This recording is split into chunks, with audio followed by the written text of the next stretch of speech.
అత్యంత మాకు ప్రియమైన దేవుని బిడ్డలందరికీ ఉదయకాల సమయంలో మన ప్రభు అయిన యేసుక్రీస్తు శ్రేష్టమైన నామములో ఎందరికీ శుభములు తెలియజేస్తున్నానండి. ఎలాగున్నారు? మీరు కుటుంబాల పిల్లలంతా కూడా క్షేమంగా ఉన్నారు కదా? క్షేమంగా ఉన్నారని నేను నమ్ముచున్నాను. ఎందుకంటే మన దేవుడు నిరంతరం మమ్మల్ని కాచి కాపాడే గొప్ప దేవుడు కాబట్టి ఆయన పరిశుద్ధ నామానికి మహిమ కలుగును గాక. ఆయనకు మనం కృతజ్ఞత కలిగి ఉండాలి. అనుదినం కూడా తప్పక కృతజ్ఞతాస్తులు చెల్లిస్తూ ఆయన చేసిన మేలు జ్ఞాపం చేసుకుంటూ మనం ఉండాలి. దేవుని ఎండకాల సమయం అంతా మనం కాచి కాపాడి ఈ దినమును మనకు బహుమానముగా ఇచ్చినాడు కాబట్టి ఆయన పరిశుద్ధ నామానికి మహిమ కలుగును గాక. ఈ ఉదయకాల సమయంలో మనము పరిశుద్ధ గ్రంథాలు తెరిచినట్లయితే దేవుని వాగ్దానం చూసుకుందాం. కీర్తన గ్రంథంలో నుంచి 128వ కీర్తన గ్రంథంలో నుంచి 128వ కీర్తన 2వ వచనం. సామ్స్ 128:2. నిశ్చయముగా నీవు నీ చేతుల కష్టార్జితము అనుభవించదవు, నీవు ధన్యుడవు, నీకు మేలు కలుగును. Praise the Lord. దేవుని నామానికి మహిమ కలుగును గాక. నిజముగా ఈరోజు మనము మన యొక్క చేతుల కష్టార్జితం అనుభవించాలంటే దేవుని యొక్క ఆశీర్వాదం మన పైన ఉండాలి కదా. అది దేవుడిచ్చే ఆశీర్వాదం. మనకు మన చేతుల కష్టార్జితం మనం అనుభవించాలంటే దేవుని యొక్క ఆశీర్వాదం మన పైన ఉండాలి. అప్పుడు మనం నిజంగా మన ధన్యులమి, మనకి మేలు కలుగుతుంది. మన ధన్యులమి, ఖచ్చితంగా నిజముగా మన ధన్యులమి. ఎందుకంటే దేవుడు అన్నాడు, యెహోవా తమకు స్వాస్థ్యముగా ఏర్పరచుకున్న వారు ధన్యులు అన్నాడు కదా. అన్ని జనుల నుంచి మనం స్వాస్థ్యంగా ఏర్పరచుకున్నాడు. నిజంగా మనం ఎంతో ధన్యులమి. నిజముగా నీవు ధన్యుడు, నీకు మేలు కలుగుతుంది. ఎందుకంటే దేవుడు నువ్వు ఆశ్రయిస్తున్నావు కాబట్టి నీకు మేలు కలుగుతుంది. ఖచ్చితంగా నీకు మేలు కలుగుతుంది. కీడు జరగదు కానీ మేలే దేవుడు నీకు చేస్తాడు. ఈరోజు మనుషులు చూడండి, తన కష్టార్జితం అంతా కూడా హాస్పిటల్ పాలైపోతుంటుంది. అన్యజనులు అనుభవిస్తూ ఉంటారు. వ్యర్థమైన ఖర్చులు. వేరే వాళ్ళంతా కూడా చేతిన కష్టార్జితం సాయంకాలం వస్తే కుటుంబానికి ₹1 కూడా మిగిలిపోకుండా చినిగిపోయిన సంచలేసినట్లు మన కష్టార్జితం వెళ్ళిపోతుంటుంది అనమాట. అది ఎక్కడికి పోతుందో ఏమో కొంతమందికి తెలియదు.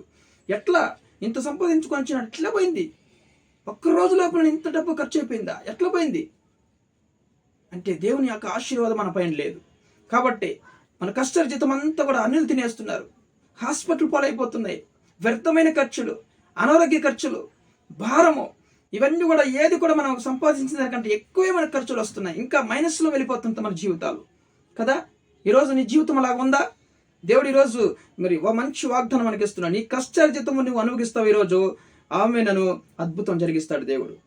మనకున్నటువంటి బాధలు, కష్టాలు, కన్నీళ్లను తొలగించి నువ్వు సంపాదించినటువంటి సంపాదన నువ్వు తిని సంతోషంగా ఉండేలాగా దేవుడు నిన్ను ఈరోజు దీవించబోతున్నాడు. హల్లెలూయా. నిశ్చయముగా అంటున్నాడు దేవుడు, నిశ్చయముగా నీ చేతుల కష్టార్జితము నువ్వు అనుభవించదవు అన్నాడు దేవుడు. దేవుని నామానికి మహిమ కలిగిన గాక. నువ్వు ధన్యుడు, నీకు మేలు కలుగుతుంది. అవును కదా. నీ కష్టార్జితం ఈరోజు నువ్వు అనుభవిస్తున్నావు అంటే నిజంగా అది దేవుడిచ్చేటువంటి ఒక ఆశీర్వాదం అంటండి. నిజంగా అది దేవుడిచ్చే ఆశీర్వాదము.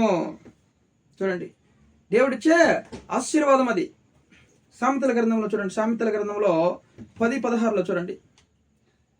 సామెతల గ్రంథం 10:16 నీతిమంతుని కష్టార్జితము జీవదాయకము, భక్తిహీనుని కలుగవచ్చుబడి పాపం పుట్టించును. చూడండి, నీతిమంతుని కష్టార్జితము జీవదాయకం అంటాడు. ఈరోజు నీతిమంతుడు కష్టం చేతి సంపాదించుకొస్తే అది మనకి జీవం కలిగిస్తుంది అంటది. ఆ జీవం మనకి ఆదాయకరంగా ఉంటుందంట. మనం సంపాదించుకునే కష్టార్జితము మనకి ఆదాయకరంగా నిలిచి ఉంటుంది. మన జీవితకాలం అంతే కూడా మన జీవనాన్ని తృప్తిపరుస్తుంది.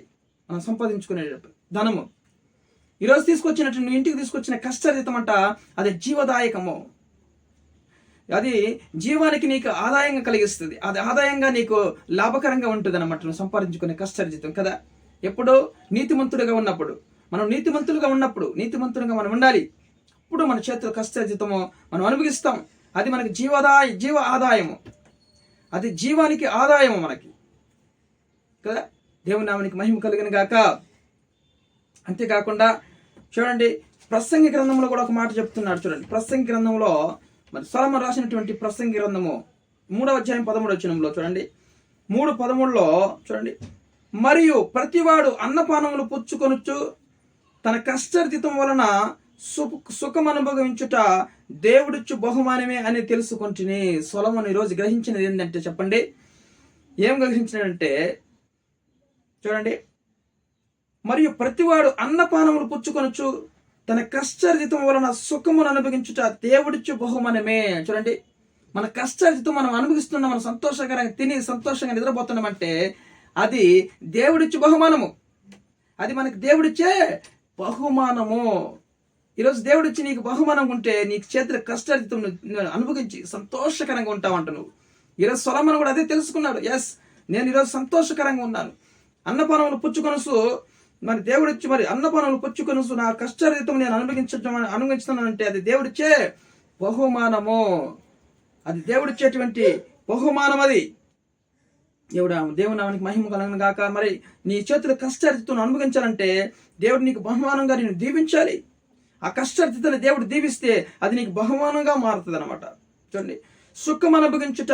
చూడండి, మరియు అన్నపానములు పుచ్చుకొనొచ్చు తన కష్టార్జితం వలన సుఖం అనుభవించాలి. మనం మన కష్టార్జితం వల్ల మనం సంతోషం అనుభవించాలి, సుఖంగా మరి సంతోషకరంగా ఉండాలి. మనం మరి హాస్పిటల్ పాలైపోతుంటే మనం సంతోషకరంగా ఉండగలుగుతామా? ఎంత కష్టంగా మనకు బాధ కలుగుతుంది మనసు. అయ్యో కష్టార్జితం ఎంత కష్టపడి చెమటగా ఓర్చి నేను సంపాదించుకున్న డబ్బంతా కూడా హాస్పిటల్ పాలైపోతుంది, అన్ని జనులు తినిపోతున్నారే, వ్యర్థమైన ఖర్చులు ఎట్టబోతుందో తెలియకుండా పోతుంది అయ్యో అని బాధపడుతూ ఉంటాము కదా.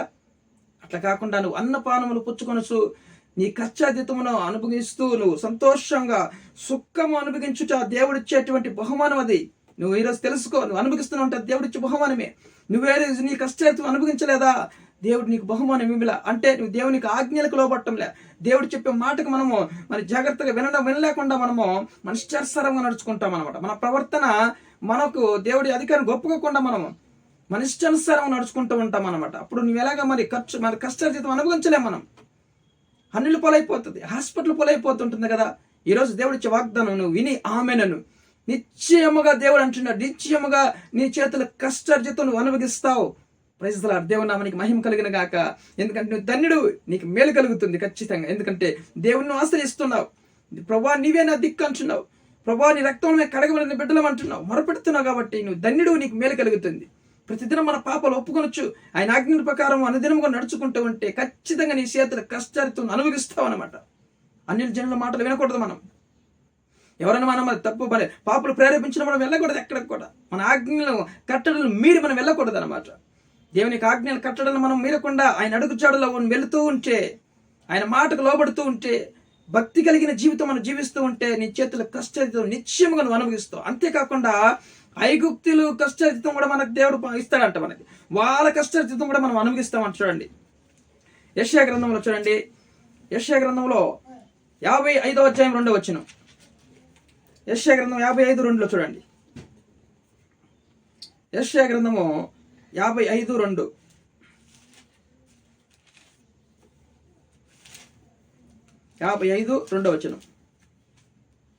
ఆహారం కాని దాని కొరకు మీరేలా రోకలిచ్చెదరు, సంతృప్తి కలుగు చేయని దాని కొరకు మీ కష్టార్జితం ఎందుకు వ్యయపరుస్తారు? నా మాట జాగ్రత్తగా ఆలకించి మంచి పదార్థము భుజించుడి అంటున్నాడు దేవుడు. ఈరోజు చూడండి, మనకు ఆహారం కాని దాని కొరకు మనం ఎందుకు రోకలిచ్చేదము, సంతృప్తి కలిగి చేయని దాని కొరకు మనము మన కష్టార్జితాన్ని అంతా కూడా వ్యర్థపరుస్తూ ఉంటామంట. అవును కదా, సంతృప్తి లేదు దాంట్లో. సంతృప్తి లేని దాని కొరకు చూడండి, అంటే అన్ని జనుల ఆచారం పాటించడం వలన అక్కడ చీర తీసిస్తే, బంగారం వేస్తే, నగలు వాళ్ళకి వేస్తే మనకి ఆదాయం ఉంటుంది, మనకు సంతోషకరంగా ఉంటుంది, మనం దీవించబడతామని ఏమేమో మన ఆలోచన మన హృదయంలో కలిగి ఉంటాయి కదా. చూడండి, మరి మనకు ఆహారం బాగలేనప్పుడు అక్కడికి వెళ్ళి అంతరం వేపుకుంటే మనకు బాగా అవుతుంది. అలాగా అనుజనులు చూడు వాళ్ళందరూ చక్కగా దీవించబడుతున్నారు అక్కడికి వెళ్ళి అని మనం కూడా ఒకవేళ మన హృదయంలో ఆ ఆలోచన కలిగి వెళ్ళినామంటే చూడండి మనకు నష్టమే కలుగుతుంది, కానీ ఆదాయము కలగదు. చూడండి, ఆదాయము కలగదు. చూడండి, ఆహారం మనకు దొరకదు అక్కడ. నీ సంతృప్తిమైన ఆహారం, నీకు మంచి ఆహారం నీకు దొరకదు అక్కడ. ఆహారం కాని దాని కొరకు మీరేలా రోకలిస్తే డబ్బులు ఇస్తున్నారు, అది ఎందుకు ప్రయోజనం లేదు, దానివల్ల మనకు లాభకరం లేదు కదా. కానీ ఈరోజు నిజమైన దేవుని తెలుసుకుంటే నువ్వు సంతృప్తి కలిగి చేసే ఆహారం నువ్వు కలుగుతుంది. నీ కష్టార్జితం, నీ చేతుల కష్టార్జితం ఖచ్చితంగా నువ్వు అనుభవిస్తావు. దేవుని నామానికి మహిమ కలిగిన గాక. చూడండి, యెషయా గ్రంథం 45వ అధ్యాయంలో కూడా చూడండి. యెషయా 45వ అధ్యాయంలో, యెషయా గ్రంథం 45వ అధ్యాయంలో చూడండి, చక్కగా ఒక మాట ఉంది. 14వ వచనంలో 45:14 చూడండి, యెహోవా ఈ మాట సెలవిచ్చుచున్నాడు, ఐగుప్తుల కష్టార్జితమును కూషు వర్తక లాభమును నీకు దొరుకును. హల్లెలూయా, దేవుని నామానికి మహిమ కలుగును గాక. చూడండి, ఐగుప్తీయుల కష్టార్జితమును కూషు వర్తక లాభమును నీకు దొరుకును. చక్కగా చూడండి, ఐగుప్తీయులు చూడండి, అనుజనులు. ఐగుప్తీయులు అంటే వాళ్ళు అనుజనులకు సాదృశ్యం కదా. అనుజనుల కష్టార్జితం కూడా దేవుడు మనకి అనుగ్రహించే మాదిరి చేస్తారంట. మన కష్టార్జితం మనం తింటాము, అనుజనుల యొక్క వాళ్ళ యొక్క కష్టార్జితం కూడా మనకు దేవుడు పంపిస్తానంటున్నాడు దేవుడు. కూసు యొక్క చూడండి, ఆ యొక్క కూసు యొక్క వర్తక లాభము మనకు దొరుకుతుంది అంటుండే ఈరోజు దేవుని బిడ్డలకి. దేవుని నామానికి మహిమ కలుగును గాక. నిత్యంగా నీ కష్టాలతో అనుభవించిపోతున్నావు, ధైర్యంగా ఉండి. ఈరోజు నీ కష్టాలు ఇన్ని రోజులు బాధపడుతున్నావు, కష్టార్జితం అంతా వ్యర్థమైపోతుంది అంటున్నావు. ఈరోజు దేవుడు ఖచ్చితంగా మన జీవితంలో, మన కుటుంబంలో మన కష్టాలతో అనుభవించేటట్లు చేస్తాడు. మనకు మేలుకరంగా ఈరోజు దీవించబోతున్నాడు దేవుడు. దేవుని నామానికి మహిమ కలిగిన గాక. వీడియో చూస్తున్న మీరు అందరూ సబ్స్క్రైబ్ చేయండి, లైక్ చేయండి, షేర్ చేయండి ఇతరులకు కూడా. దేవుడు మీ కుటుంబాలను దీవించిన గాక. ప్రార్థన. ప్రభువా, మీకు స్తుతులు, స్తోత్ర, వందనాలు. ఈ మాటను దీవించి ఈ వాగ్దానం మా జీవితంలో నెరవేర్చండి. వీడియో చూస్తున్న ప్రతి ఒక్కరి జీవితంలో ఈ వాగ్దానం నెరవేర్చమని, కృప చూపించమని, సమస్యలను వారికి విడుదల తెచ్చండి, రోగములతో వారిని ముట్టి స్వస్థపరుస్తుంది, వివాహం కాని వారికి మంచి వివాహం సమకూర్చండి, తండ్రి ఉద్యోగం తెచ్చండి, కుటుంబంలో సమాధాన ఐక్యత ప్రతి ఒక్కరి కుటుంబంలో అనుగ్రహించి సహాయం తెచ్చమని, ఈ వాగ్దానం ప్రతి ఒక్కరి జీవితంలో నెరవేర్చమని యేసుక్రీస్తు జీవం కలిగిన నామములో ప్రార్థన అడిగి వేడుకొని పొందినాం పరలోకపు తండ్రి. ఆమేన్, ఆమేన్.